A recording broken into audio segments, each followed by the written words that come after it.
الحمدللہ وحدہ لا شریک لہ والصلاۃ والسلام علی من لا نبی بعد۔ پارہ نمبر 12۔ قرآن کریم میں اللہ تعالیٰ نے منکرین کو قرآن کریم کے بارے میں 3 قسم کے چیلنج دیے ہیں۔ پہلا چیلنج یہ تھا کہ تم اس قرآن جیسا قرآن لاؤ۔ دوسرا چیلنج 10 آیات جیسی 10 آیات لے آؤ۔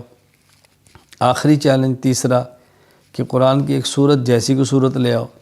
تو یہاں 12ویں پارے میں جو چیلنج ہے وہ 10 صورتوں کا ہے کہ تم قرآن کریم کی 10 صورتوں جیسی 10 صورتیں لے کر آؤ، وہ تم نہیں لا سکتے، تو پھر سمجھ لو کہ قرآن کریم برحق ہے اور تمہارے الزامات اعتراضات سب جھوٹ ہے۔ تو اللہ تعالیٰ نے یہ چیلنج دیا ہے۔ سب سے اہم یہ ہے کہ پارہ نمبر 12 میں اللہ تعالیٰ نے انبیاء علیہ السلام کے واقعات کو ذکر فرمایا ہے۔ سب سے پہلے حضرت نوح علیہ السلام کا ذکر فرمایا، پھر حضرت ہود علیہ السلام کا ذکر فرمایا، پھر حضرت صالح علیہ السلام کا ذکر فرمایا، پھر حضرت ابراہیم علیہ السلام کا ذکر فرمایا، پھر حضرت لوط علیہ السلام کا ذکر فرمایا، پھر حضرت شعیب علیہ السلام کا ذکر فرمایا، اور پھر تفصیل کے ساتھ حضرت یوسف علیہ السلام کا ذکر فرمایا۔ حضرت نوح علیہ السلام کا واقعہ بیان فرمایا کہ جب قوم شرک میں حد سے تجاوز کر گئی، اللہ کا حکم آ گیا کہ آپ کشتی تیار کرو۔ کشتی تیار ہو گئی، آپ نے جو کلمہ گو تھے کشتی میں سوار فرما لیا، جانوروں میں سے نر اور مادہ جو جانور تھے وہ بھی اس میں بٹھا لیے، آسمان سے پانی برسا، زمین سے پانی نکلا، سیلاب آیا۔ تو حضرت نوح علیہ السلام نے اپنے بیٹے کو کہا بیٹا تو بھی آ جا۔ اس بیٹے نے کہا میں پہاڑ پر چڑھ کے بچوں گا، آپ کے ساتھ ہی بیٹھوں گا۔ پہاڑ پر بھی پانی تھا۔ تو حضرت نوح علیہ السلام نے اللہ سے دعا مانگی کہ یا اللہ، میرا بیٹا میرا اہل ہے، اولاد ہے، اور آپ نے وعدہ فرمایا تھا کہ آپ کے ساتھ ایمان والوں کو، اہل و عیال کو بچا لوں گا۔ تو اللہ تعالیٰ نے حضرت نوح علیہ السلام کو یہ بات فرمائی کہ اہل سے مراد وہ ہیں کہ جو مسلمان ہیں، یہ کافر ہے، اس کا کوئی عمل قابل قبول ہی نہیں ہے، اس لیے یہ وہ اہل نہیں ہے کہ جس کو تمہارے ساتھ سوار کیا جائے۔ تو حضرت نوح علیہ السلام کا بیٹا بھی مشرک ہونے کی بنیاد پر اسی عذاب کے اندر بہہ گیا۔ حضرت ہود علیہ السلام کی قوم شرک کرتی ہے، صالح علیہ السلام کی قوم شرک کرتی ہے، حضرت ابراہیم کا مشرک نمرود سے واسطہ ہے۔ تو ہر نبی نے اپنی قوم کو دعوت دی ہے، جب یہ نہیں مانے تو ان کے اوپر عذاب کا کوڑا برسایا ہے اور برباد ہوئے ہیں۔ حضرت ابراہیم علیہ السلام کو بڑھاپے میں اللہ نے بیٹا دیا ہے، فرشتے کے ذریعے بشارت دی ہے۔ اللہ تعالیٰ نے ابراہیم علیہ السلام کو فرزند عطا فرمائے۔ آپ کے 2 بیٹے ہیں، ایک بیٹے کا نام اسحاق ہے، ایک بیٹے کا نام اسماعیل ہے۔ حضرت اسحاق سے یعقوب ہے، یعقوب سے پھر یوسف ہے، یہ سلسلہ ہے۔ اور اسماعیل علیہ السلام کی لڑی سے صرف ایک بیٹا حضرت محمد صلی اللہ علیہ وسلم جو نبی اور رسول آخر بن کر تشریف لائے ہیں۔ حضرت لوط علیہ السلام کی قوم کا بہت بڑا جرم یہ تھا کہ وہ مرد کے ساتھ بدفعلی کرتا تھا۔ حضرت نے بہت سمجھایا، وہ نہیں مانے، بالآخر ان کے اوپر عذاب آیا۔ اور آپ کی اہلیہ چونکہ مسلمان نہیں تھی، کافر تھی، تو ان کے اوپر بھی عذاب آیا اور یہ بھی کفار کے ساتھ ہلاک ہو گئی۔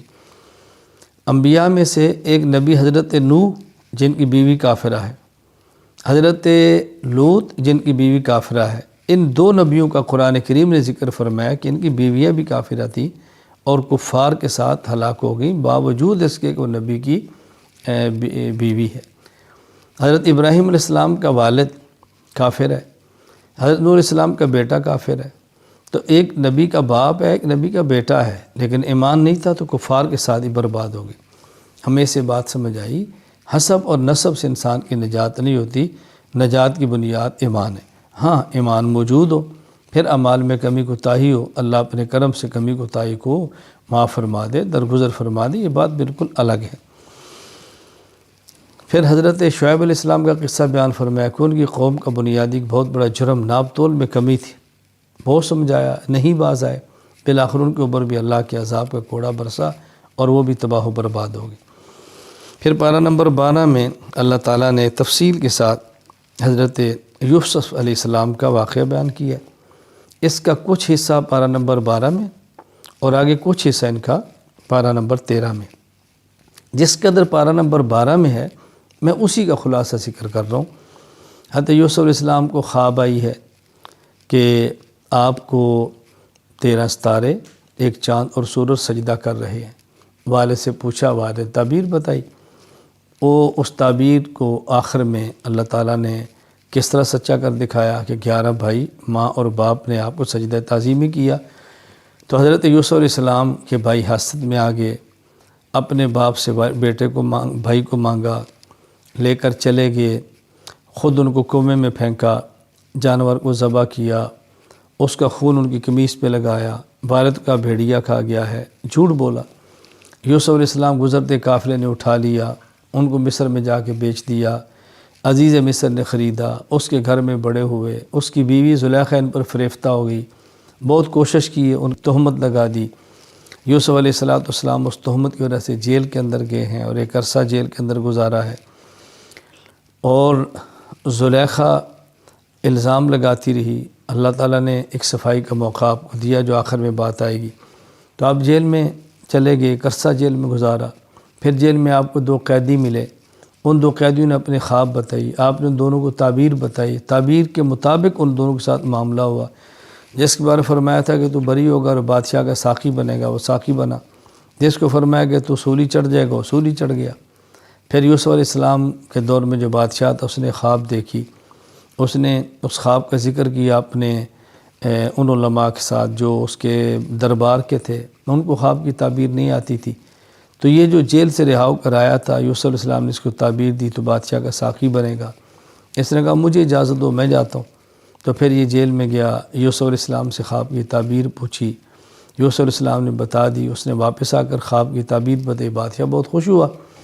تو بادشاہ نے کہا بھی اس کو لے آؤ، یہ تو بہت اچھا آدمی ہے۔ جب یوسف علیہ السلام کو لے جانے کے لیے جیل میں بادشاہ کا نمائندہ پہنچا تو یوسف علیہ السلام نے فرمایا کہ میں آتا ہوں، لیکن پہلے ذرا ان عورتوں سے پوچھو کہ جن نے ہاتھ کاٹا تھا وہ قصہ کیا تھا۔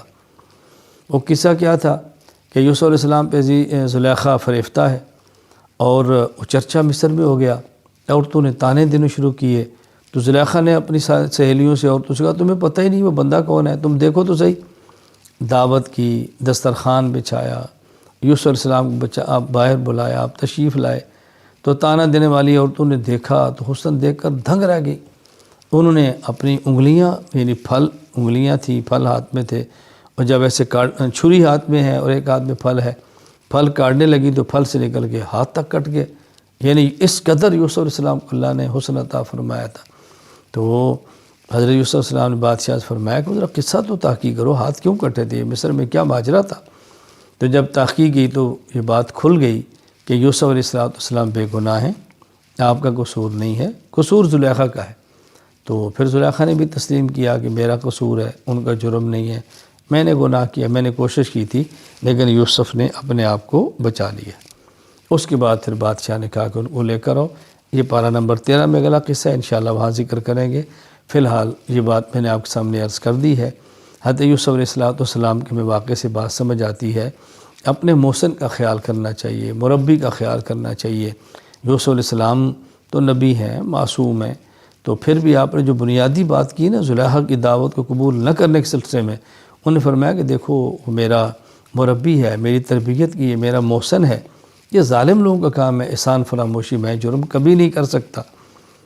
جرم تو جرم ہوتا ہے، لیکن سمجھانے کے لیے بات آپ نے فرمائی، اس لیے احسان فراموشی کبھی نہیں کرنی چاہیے۔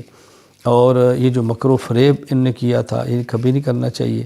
یہاں اللہ تعالیٰ نے عورتوں کے مکر کا ذکر کیا اور فرمایا اِنَّ کَیْدَکُنَّ عَظِیمٌ، تمہارا مکر تو بہت بڑا ہے۔ اس کا معنی یہ نہیں کہ ہر عورت کو مکار کہیں، ہر عورت کو مکاری کہیں، مکر مرد بھی کرتے ہیں، اور اس یہاں پر نہیں کیا ہے۔ مطلب ہے کہ بہت بڑی یہ سازش تھی، اللہ نے اپنے نبی کو اس سازش سے محفوظ رکھا، گناہ سے بھی بچا لیا، اور جو الزام تھا آئندہ اس سے بھی بچا لیا، اور ان کی برات بھی ہو گئی۔ اللہ نے اپنا کرم فرمایا۔ اللہ تعالیٰ اس واقعے سے جو عبرتیں ہیں ہمیں حاصل کرنے کی توفیق عطا فرمائے۔ یوسف علیہ السلام نے جیل میں جانا برداشت کر لیا ہے، لیکن زنا کے گناہ کی طرف جانا برداشت نہیں کیا۔ اللہ ہمیں بھی یہی اپنی ترتیب اور حکمت اختیار کرنے کی توفیق عطا فرمائے کہ گناہوں سے جتنا ہو سکتا ہے بچیں۔ وآخر دعوانا الحمدللہ رب العالمین۔